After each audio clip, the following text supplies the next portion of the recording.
नमस्कार दोस्तों, आज हम अपनी कविता को सजाने जा रहे हैं यमक अलंकार से।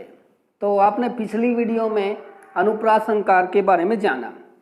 साथियों, उसमें आपका प्यार, आपका स्नेह मिला, कमेंट एवरेज रहे। लेकिन साथियों, थोड़ा सा ऐसा है ना, ये फ्री है बिल्कुल, इसमें कोई पैसा नहीं लगता। और अगर आप ऐसा करोगे तो मैं ज़्यादा उत्साह से और अच्छी वीडियो आपके सामने लेके आता रहूँगा। तो आइए, आपका कीमती समय न गवाते हुए अब हम बढ़ते हैं यमक अलंकार आज के टॉपिक की ओर। साथियों, यमक अलंकार को जानने से पहले हमें इस यमक शब्द का अर्थ जानना होगा। यमक का अर्थ होता है जुड़वां। जैसे इसको ट्विंस बोलते हैं। जैसे एक ये देखिए, ये है, ये हमने क्या बनाया, इसको हमने लिखा FOOL। ठीक है, ये भी फूल है और ये भी फूल है, लेकिन दोनों के अर्थ में क्या है, भिन्नता है, अंतर है। ठीक है, आप अच्छे से समझ गए होंगे। इसी प्रकार हम सरलतम उदाहरणों के द्वारा आपको बताएंगे। देखिए, परिभाषा अपने आप क्लियर हो जाएगी जब आप उदाहरण अच्छे से समझेंगे। हाँ, तो देखिए, पहला उदाहरण है गया गया गया। एक ही शब्द, यमक का अर्थ होता है जोड़ा, जुड़वां। यहाँ शब्दों का जोड़ा आएगा भाई। एक शब्द क्या है, एक से अधिक बार आएगा, लेकिन उसका अर्थ हर बार भिन्न होता है, अलग होता है, डिफर होता है। जैसे गया गया गया गया, ये आपने 9th क्लास में, 9वीं कक्षा में आपने पढ़ा मुंशी प्रेमचंद की कहानी दो बैलों की कथा। उसमें झूरी का साला गया, और गया का अर्थ है ये स्थान का नाम है और ये व्यक्ति का नाम है। स्थान है बोध गया, बोधों का जो पवित्र तीर्थ स्थल है, और गया यहाँ क्रिया का काम कर रहा है। तो तीनों बार गया शब्द का अलग अलग अर्थ है, इसलिए ये यमक अलंकार का सबसे अच्छा उदाहरण है। इसी प्रकार अगला उदाहरण लीजिए, वह सोने का हार हार गया। वह सोने का हार हार गया। तो देखिए, हार शब्द दो बार आया है। अब ये तो आप अच्छे से समझ गए, ये हार, ये गले में पहनने का हार है, और ये हार गया यानी शर्त में हार गया, जुए में हार गया। इसलिए दोस्तों, हमें जुआ नहीं खेलना चाहिए। चलो, हार शब्द के अलग अलग अर्थ हैं। क्लियर? नेक्स्ट एग्जाम्पल, सूर सूर तुलसी शशि। पहले सूर का अर्थ है महाकवि सूरदास, सूर, और यहाँ इस दूसरे सूर का अर्थ है सूर्य। महाकवि सूरदास साहित्य रूपी आकाश में सूर्य के समान है। तो पहले सूर का अर्थ है सूरदास और दूसरे सूर का अर्थ है सूर्य। आगे, जेते तुम तारे तेते नभ में न तारे हैं। तारे शब्द एक से अधिक बार, दो बार आया है। यहाँ कवि कहता है कि हे भगवान, जितने पापियों को तुमने तारा है, तारे तेते नभ में न तारे, उतने आकाश में भी तारे नहीं है। तो जेते तुम तारे, जितने पापियों का तुमने कल्याण किया, उतने आकाश में भी तारे नहीं हैं। क्लियर? अगला उदाहरण, काली घटा का मान घटा, नभ मंडल तारक वृंद खिले। एक शब्द आया है घटा। काली घटा यानी काले बादलों का, घटा का अर्थ है यहाँ समूह, काले बादलों का ग्रुप, समूह। और घटा अर्थात यहाँ आज क्या है, धूप खिली हुई है, और काले बादलों का, घटाओं का अभिमान है, घमंड है, वो घट गया है। घटा शब्द के अलग अलग अर्थ हैं। तो यहाँ यमक अलंकार। अगला आसान उदाहरण है, हरि हरि रूप दिया नारद को। नारद ने हरि जी से कहा, विष्णु जी से कहा कि हे हरि, आप मुझे हरि का रूप प्रदान कीजिए। तो हरि ने, अर्थात पहले हरि का अर्थ है श्री विष्णु और दूसरे हरि का अर्थ है वानर। तो भगवान ने नारद का अहम तोड़ने के लिए उन्हें बंदर का स्वरूप प्रदान कर दिया। घड़ी घड़ी गिन घड़ी देखते, काट रहा हूँ जीवन के दिन। घड़ी घड़ी यानी ये समयावधि है, समय का अंश है, भाग है। घड़ी, एक घड़ी, आपने सुना होगा, एक घड़ी आधी घड़ी आधी में पुनियाद, तुलसी संगत साध की कटे कोटि अपराध। तो ये घड़ी घड़ी अंश है, समय का भाग है, घड़ी घड़ी गिन घड़ी देखते, और ये है समय सूचक यंत्र, ठीक है, जिसमें सुइयां होती हैं, काल दर्शक यंत्र, ठीक है। अगला उदाहरण, सजना है मुझे सजना के लिए। सजना है यानी स्वर्णा है, और सजना के लिए प्रियतम के लिए। आशा करता हूँ ये उदाहरण आपको अच्छे से समझ में आ रहे हैं, और यदि आपको वीडियो अच्छी लग रही है तो प्लीज़ अभी शेयर कीजिए और लाइक कीजिए। अब आगे बढ़ें। मन का फेर, कर का मन का डारी दे, मन का फेर, बस इसी में है। हमने पूरा दोहा पढ़ने की आवश्यकता नहीं है। माला फेरा जुग भया फिरा न मन का फेर, कर का मन का डारी दे। मन की आदतों को बदलना होगा। मन का फेर, मन का अर्थ है मुक्ता या मोती, ठीक है। देखिए अब मैं बता दूं आपको, यमक अलंकार के दो भेद होते हैं, अभंग यमक और सभंग यमक। जहां शब्द को भंग अर्थात तोड़ा जाता है तो वहां सभंग यमक होता है, और जहां शब्द को तोड़ा नहीं जाता, बिना तोड़े उसका अर्थ निकाला जाता है, तो वहां अभंग यमक होता है। आगे बढ़िए। उधो जोग जोग हम नाही, जब उद्धव गोपियों के समक्ष योग साधना का संदेश लेख करके जाते हैं तो वो गोपियां कहती हैं कि हे उद्धव, हम कोमलांगी हैं, हम गोपियां हैं, ब्रज नारियां हैं, वो जोग जोग हम नाही। जोग का अर्थ है योग साधना, जोग, और दूसरे जोग का अर्थ है योग्य, कि योग साधना के योग्य हम नहीं हैं, हम कोमलांगी हैं। क्लियर। आंख लगती है तो आंख लगती नहीं। आंख लगना, नींद आना। आंख लगना, पहले आंख लगना का अर्थ है प्रेम होना, और दूसरी आंख लगने का अर्थ है नींद आना, ठीक है। अगला, चंचला चली चंचला के घर से। अगला उदाहरण है, तभी चंचला चमक पड़ी। कौन सा शब्द बार बार आया? चंचला। चंचला, पहले ही चंचला का अर्थ है, चंचला का अर्थ है लक्ष्मी। लक्ष्मी जी विहार कर रही थी चंचला के घर से, और दूसरे शब्द का अर्थ है स्त्री। और चंचला चली चंचला के घर से, तभी चंचला चमक पड़ी। चंचला कहते हैं दामिनी को, जो आकाश में चमकने वाली जो बिजली है। तो यहाँ चंचला शब्द के अलग अलग अर्थ हैं, तो इसीलिए यहाँ यमक अलंकार है। पास हीरे हीरे की खान, इसको क्या कहेंगे? सभंग यमक। यहाँ अभंग यमक है लेकिन यहाँ सभंग। पास हीरे, हीरे की खान, हीरे हीरे ये संबोधन किया गया है। खोजता कहाँ फिरे नादान। नेक्स्ट, हरिणी के नैना तू, हरिणी के ये नैन। हरिणी के यानी हिरणी के नैनों से भी, हरि अर्थात जो बाल कृष्ण हैं, नीके यानी सुंदर, ये नैन।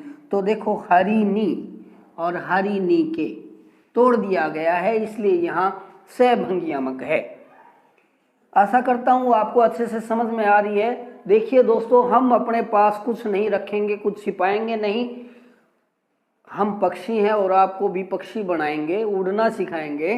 कहने का भाव ये है भाई, यमक अलंकार अगर थोड़ा सा समझना है तो वो तो समझ चुके आप, लेकिन अगर आप मास्टर बनना चाहते हो, यमक अलंकार औरों को सिखाना चाहते हो, तो प्लीज़ वीडियो पूरा देखिए, चैनल को सब्सक्राइब कीजिए, प्रेस आइकन अवश्य दबाएं। हाँ, तो आगे बढ़िए। हरिणी के नैना तो हरिणी के नैन, खग कुल कुल कुल सा बोल रहा। खग कुल कुल कुल कुल कुल सा बोल रहा। खग कुल यानी पक्षियों का जो कुल है, समूह है, वो कैसे बोल रहा है? यहाँ ध्वन्यार्थक है ये शब्द, कुल कुल सा बोल रहा। पक्षी जो कलरव करते हैं, वो कलरव की ध्वनि क्या है? कुल कुल कुल कुल कुल कुल कुल कुल कुल कुल। तो ये खग कुल कुल कुल सा बोल रहा, यहाँ कुल कुल ध्वनि है, यहाँ कुल का अर्थ है समूह। जगती जगती की मूक प्यास। जगती यानी जाग रही, सोई हुई इच्छाएं जाग रही हैं। किसकी? जगती की, संसार की। अगला एक इसी प्रकार का और अन्य उदाहरण है, जगती होकर जगती की बाधा से डरती हो। सुदामा ने अपनी पत्नी को कहा कि जगती होकर अर्थात गृहिणी होकर के तुम इस संसार की बाधाओं से व्यर्थ में क्यों घबरा रही हो। अगला, कहे कवि बेनी बेनी बयाल की चुराई लीनी, श्रृंगार रस। ये कवि बेनी का नाम है और बेनी बयाल की चुराई लीनी नायिका की चोटी की प्रशंसा करते हुए कहता है कि सांप जैसे, ठीक है। उसने जो है यहाँ दूसरे बेनी का अर्थ है चोटी और पहली बेनी का अर्थ है कवि का नाम। रति रति शोभा सब रति के शरीर की, रति रति का अर्थ है साथियों जरा जरा, और सब रति के शरीर की। रति अर्थात कामदेव की पत्नी का नाम भी रति है, तो यहाँ दोनों शब्दों का अर्थ भिन्न भिन्न है। अब अन्य उदाहरण, तो अब हम बढ़ते हैं बहुत ही रोचक उदाहरणों की तरफ, इंटरेस्टिंग उदाहरण। हाँ, तो अब देखिए, कनक कनकते सोगुनी मादकता अधिकाए, ए खाए बोराए नर, ए पाए बोराए। कौन सा शब्द बार बार आया है? कनक। पूरा दोहा याद करने की आपको जरूरत नहीं है, जो समझने की बात है वो देखिए। कनक कनकते सोगुनी, मादकता अधिकाए, सोने में। कनक का अर्थ है, पहले कनक का अर्थ है सोना और दूसरे कनक का अर्थ है दतूरा।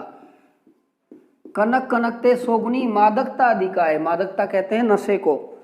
ए पाए बोराए, ए खाए बोराए नर, यानी धतूरे को तो खा करके ही पागल होता है, बोराता है मनुष्य, लेकिन ए पाए बोराए, लेकिन सोने को पाकर के भी उस बोरा जाता है, घमंड में बोरा जाता है, पागल हो जाता है।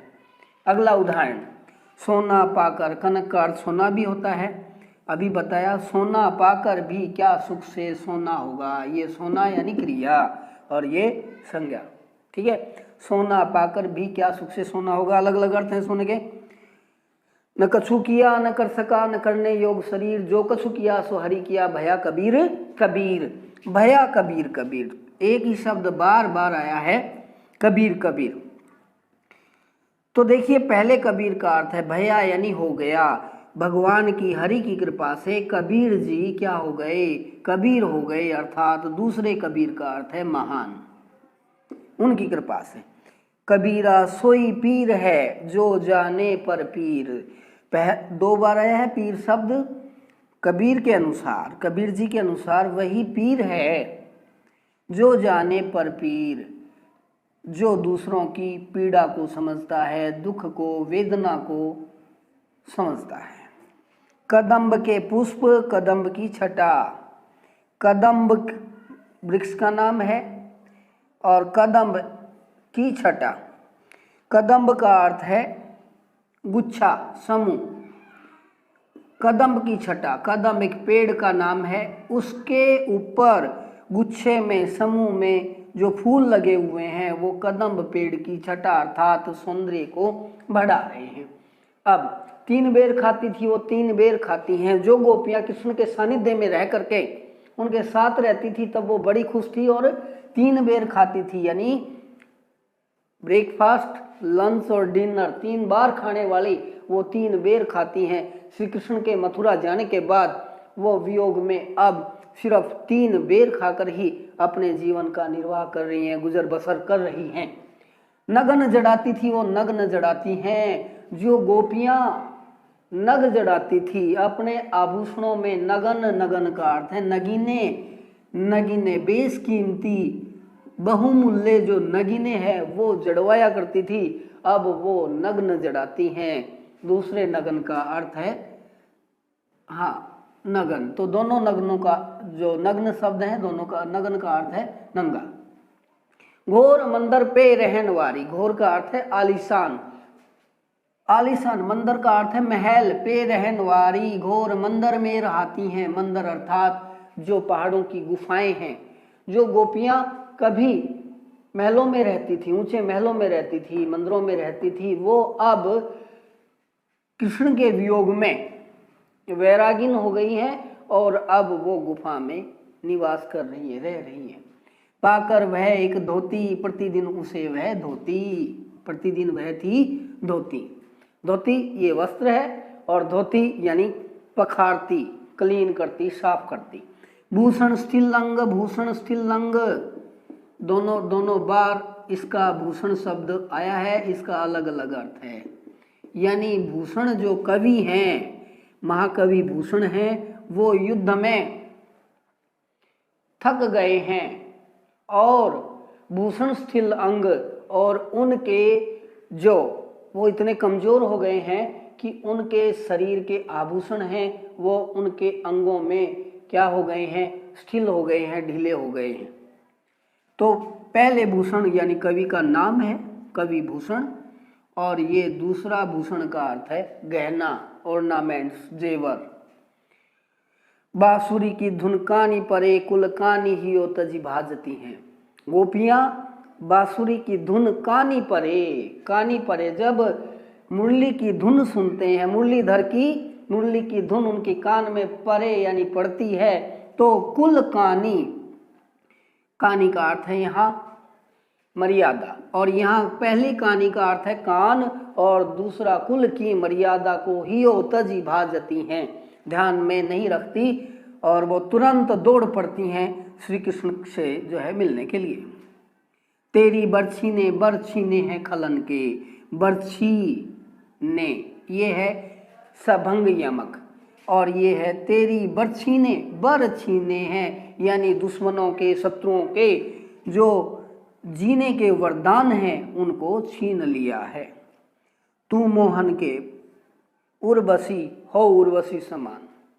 अब राधा यहाँ मान करके यानी रूठ करके बैठी हुई है, तो उसकी एक सखी कहती है, तो पर वारू उर्वशी सुन राधिके सुजान, तू मोहन के उर्वशी हो उर्वशी समान। उर्वशी, तू मोहन के उर अर्थात हृदय में बसी हुई हो उर्वशी समान। उर्वशी यानी गले में पहने जाने वाला जो हार होता है उसको उर्वशी बोलते हैं, ठीक है, उस आभूषण को। दोनों का अलग अलग अर्थ है। उर्वशी जो है स्वर्ग की एक जो अप्सरा है उसको भी कहते हैं तो नेक्स्ट, सारंग ले सारंग चली कर सारंग की ओट, सारंग ले सारंग चली कर सारंग की ओट, जय सारंग न लावती तो सारंग करता चोट। देखिए यहाँ सारंग शब्द बार बार आया है, एकाधिक बार आया है, बहुधा आया है। सारंग ले सारंग चली, यहाँ दिया लेकर के चली है। सारंग का अर्थ है चिराग, दीपक। सारंग ले सारंग चली, सारंग दूसरे सारंग का अर्थ है स्त्री। कर सारंग की ओट, तीसरे सारंग का अर्थ है दुपट्टा या आंचल। जय सारंग नहीं लावती, तीसरे सारंग का पुनः अर्थ है दीपक। अगर उस स्त्री के पास दीपक नहीं होता तो जय सारंग न लावती तो सारंग करता चोट। सारंग का अर्थ है यहाँ सांप, तो सांप अंधेरा होने की वजह से उसको चोट पहुंचा सकता था, हानि पहुंचा सकता था। अब भजन कहो ताते भजो भजो न एको बार, दूर भजन जाते कहो सोतू भजो गवार। भजन कहो ताते भजो, कि जिसका भजन करने के लिए कहा, रटने के लिए कहा, जिस भगवान का भजन करने के लिए तुम्हें कहा, ताते भजो, उससे तो भजो न एको बार, और उसका क्या नहीं किया, उसका भगवान का भजन एक बार भी नहीं किया। दूर भजन जाते कहो, और जिससे दूर भागने के लिए कहा गया, सो तुम भजो गवार, और उसको तुमने उसको रटा यानी उसकी उपासना की। तो भजन और भजो शब्द के अलग अलग अर्थ हैं। तो ये था आपका यमक अलंकार। मैंने अपना काम कर दिया साथियों, अब आपको अपना काम करना है, तो कर दीजिए लाइक। अगली वीडियो में फिर किसी नई टॉपिक के साथ फिर मिलेंगे। तब तक के लिए व्यस्त रहिए, मस्त रहिए, स्वस्थ रहिए। धन्यवाद। जय हिंद, जय हिंदी।